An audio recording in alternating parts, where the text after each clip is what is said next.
Kasih karunia dan damai sejahtera Allah, itulah yang memelihara hati dan pikiranmu sekalian di dalam Kristus Yesus Tuhan kita. Amin. Saudara-saudari, firman Tuhan untuk kita pada saat ini terambil dari Mazmur pasal 6 ayat 1 sampai dengan ayat yang ke-11. Mazmur 6 ayat 1 sampai 11. Dalam ayat 1 dikatakan, untuk pemimpin biduan dengan permainan kecapi menurut lagu yang ke-8, Mazmur Daud. Ayat 2, ya Tuhan, janganlah menghukum aku dalam murka-Mu, dan janganlah menghajar aku dalam kepanasan amarah-Mu. Ayat 3, kasihanilah aku Tuhan, sebab aku merana, sembuhkanlah aku Tuhan, sebab tulang-tulangku gemetar. Ayat 7, lesu aku karena mengeluh, setiap malam aku menggenangi tempat tidurku, dengan air mataku aku membanjiri ranjangku. Ayat 10, Tuhan telah mendengar permohonanku, Tuhan menerima doaku. Demikianlah pembacaan firman Allah. Saudara-saudari, dalam perjalanan kehidupan kita, sering pergumulan membuat kita merana, membuat kita lemah, takut, dan tak berdaya. Bahkan karena susahnya hidup, sering timbul pertanyaan dalam hati, mengapa Tuhan diam saja dengan kehidupanku? Atau katakanlah, dalam bahasa Batak dikatakan manurui di mata. Tuhan, kenapa ini terjadi pada saya? Padahal saya sudah mendekatkan diri kepadamu, setiap hari Minggu beribadah dan selalu membaca firman-Mu. Tetapi kenapa hal ini terjadi? Saudara-saudari, hal ini sangat sering terjadi bagi hidup orang yang belum sungguh-sungguh hidup di dalam Kristus. Bahkan yang lebih miris, ketika pergumulan itu semakin berat, tidak sedikit juga orang percaya yang lari dan mencari jawaban di luar daripada Allah. Oleh karena itu, dalam Mazmur pasal 6 ini, sesungguhnya Allah mau mengajarkan kita lewat pemazmur ini untuk mencontoh Daud. Bagaimana ketika Daud menghadapi pergumulannya hanya dengan doa dan pengharapan dan puji-pujian yang disampaikan kepada Allah. Sungguh, ini adalah iman yang benar yang bergantung kepada Allah. Dalam Mazmur ini, Daud mengungkapkan isi hatinya kepada Tuhan, meminta belas kasihannya, dan bertanya kepada Tuhan, berapa lama lagi dia harus merana dan menderita, seperti dalam ayat 3 dan 4.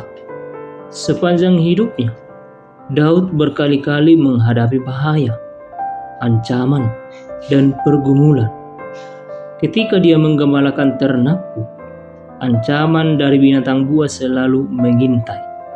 Belum lagi pergumulan yang dikejar-kejar oleh Raja Saul yang ingin membunuhnya, dan masih banyak lagi pergumulan lain.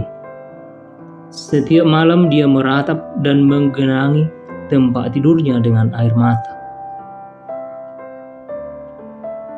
Sesungguhnya ini seperti lelucon, tetapi di sini kita perlu melihat bagaimana Tuhan meluputkan dan menyelamatkannya dari bahaya maut yang mengancamnya. Dalam ayat 5 sampai 8. Memang jika sekilas kita membaca Mazmur ini, seolah-olah hanya seperti dongeng saja.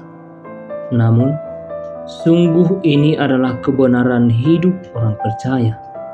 Dan hendaklah harus kita memiliki iman yang benar seperti Daud, berpengharapan hanya kepada Allah saja, menyerahkan hidupnya bergantung hanya kepada Allah. Saudara-saudari, dalam renungan harian Luther hari ini. Melalui Mazmur Daud ini kita dapat belajar 3 hal penting dari kisah Daud untuk kita lakukan dalam hidup kita. Yang pertama, berseru dan datang kepada Tuhan. Artinya, seberat apapun pergumulan kita, hanya dalam Tuhanlah kita dapat mendapatkan kelegaan. Sebagaimana 1 Korintus 10 ayat 13 menyatakannya. Artinya, sesungguhnya Tuhan tidak pernah menjanjikan bahwa hidup kita akan selalu berjalan mulus, aman, tanpa masalah dan tidak ada pergumulan. Namun, segala sesuatunya itu akan terjadi. Dan ingatlah, Allah berjanji tidak akan membiarkan umat-Nya, tidak akan membiarkan kita dicobai melebihi kekuatan kita. Bahkan Allah adalah jalan keluar dari setiap pergumulan. Yang kedua, merendahkan hati, merendahkan diri dan meminta belas kasihan dan memohon pengampunan dari Tuhan. Seperti dalam ayat 2, 3, dan 5.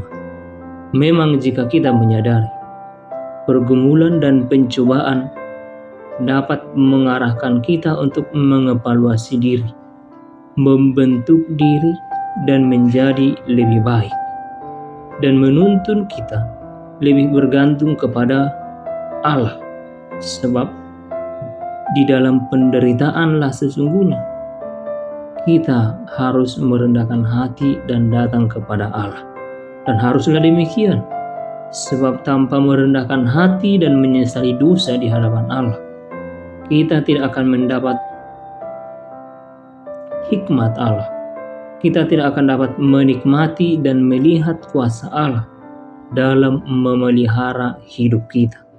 Dan yang ketiga, percaya penuh kepada pertolongan Tuhan. Dalam pergumulan Daud, di akhir doanya, Daud mendapat kelegaan dan keyakinan akan pertolongan Tuhan. Dan ia memberi kekuatan sebab Allah mendengar doanya. Seperti yang dikatakan ayat 8 dan 11. Artinya, sudah jelas bahwa jikalau kita benar-benar memberikan hidup kita sepenuhnya kepada Allah, bergantung kepada Allah dalam perjalanan hidup kita, maka Allah sumber pemberi kekuatan akan menolong dan mendengarkan seruan kita. Oleh karena itu, saudara-saudari, dalam hidup kita ini tidak ada seorang pun yang terlepas dari masalah, pergumulan, tantangan, dan penderitaan.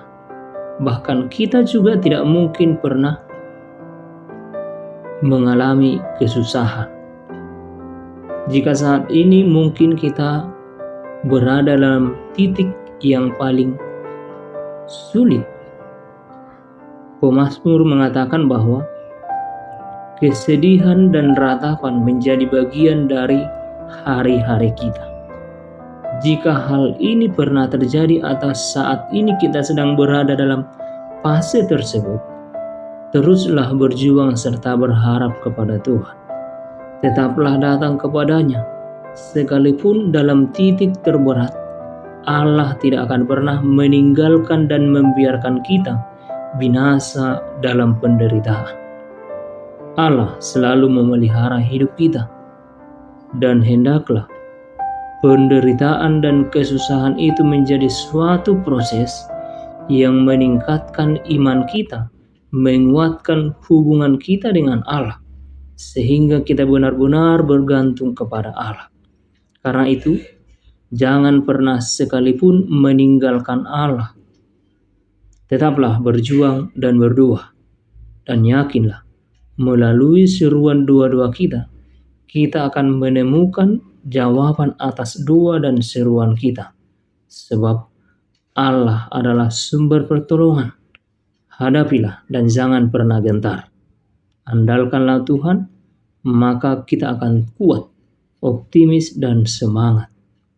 Kiranya kasih setia Allah Bapa, Anak dan Roh Kudus memelihara dan menolong kita.